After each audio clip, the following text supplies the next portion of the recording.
Thomas Wiesel, bonjour. Bonjour Michel. Je vous ai entendu dire, à la radio, mais ailleurs aussi, que vous étiez un humoriste de gauche. C'est juste, c'est vrai? Ouais, on aura l'occasion d'en parler après. Je pense, oui. Et là, votre chronique? Cette semaine, le groupe de presse Tamedia l'a découvert à ses dépens. Si tu vires des journalistes, on va en parler dans le journal. Beaucoup. Ça faisait longtemps que ça sentait le roussi pour la tribune de Genève et le 24 heures, mais on a désormais des chiffres. C'est 31 postes touchés, dont 24 licenciements. Selon les journalistes concernés, cette diminution d'effectifs ne leur permettrait plus de continuer à proposer la même qualité de journal, surtout s'ils doivent continuer de prendre du temps pour faire des articles sur le fait que des journalistes se font licencier.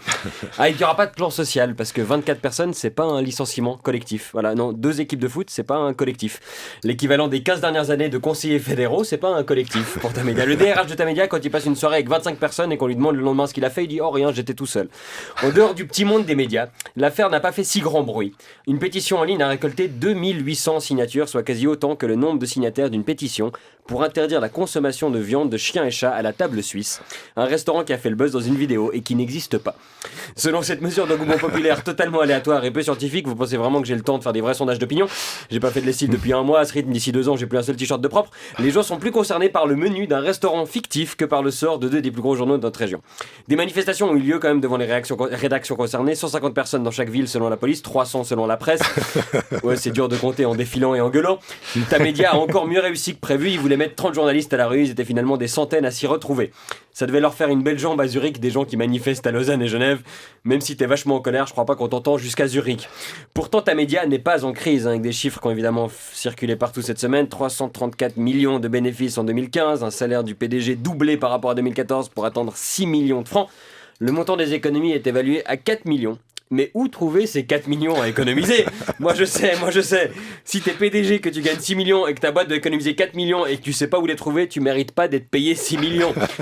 Et pourquoi un groupe si profitable doit se séparer d'autant de monde? Parce que Tamedia est opposé au principe des vases communicants où un secteur pourrait compenser les pertes d'un autre.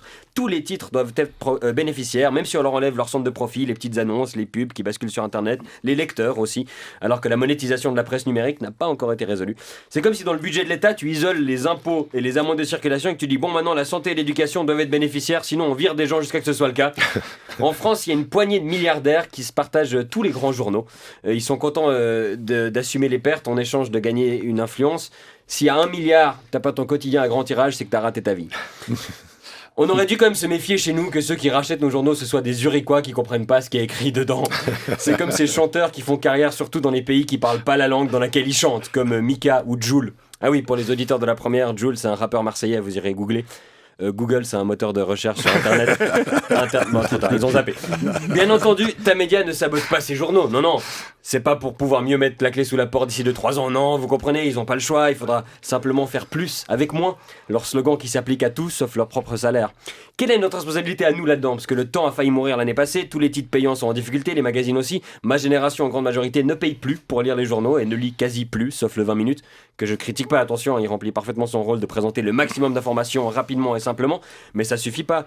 Moi, d'ailleurs, la fois où j'ai été le plus affecté dans ma vie par la presse, c'est quand Edipresse et Tamedia ont fusionné et qu'il y avait 2 gratuits, le matin bleu et 20 minutes, et qu'il n'y en avait plus qu'un après, parce que moi j'étais détruit. Avant, j'avais 2 mots fléchés à faire par jour, et tout à coup, j'en avais plus qu'un. Ça divisait par 2 mon divertissement quotidien, où je pouvais me permettre de pas écouter mon cours de microéconomie. J'aurais peut-être mieux compris pourquoi dans la presse écrite, le problème c'est qu'il y a trop de journalistes. Heureusement que Tamedia, ils ont pas des garages, tu amènerais ta voiture et ils te diraient ah mais votre véhicule est trop lourd, on va vous enlever les roues, ça ira beaucoup mieux. Il y a plein de questions sur l'avenir de la presse romande et je pense qu'on est beaucoup en Suisse romande à avoir les mêmes réponses. Bon, en Suisse allemande, à mon avis, c'est l'inverse parce qu'ils aiment bien dire non quand on dit oui. D'ailleurs, ce seraient des questions intéressantes à poser aux dirigeants zurichois, mais pour poser des questions, on a besoin de journalistes. Et je crois que je sais où on trouvait, il y a un office de chômage à côté de chez moi.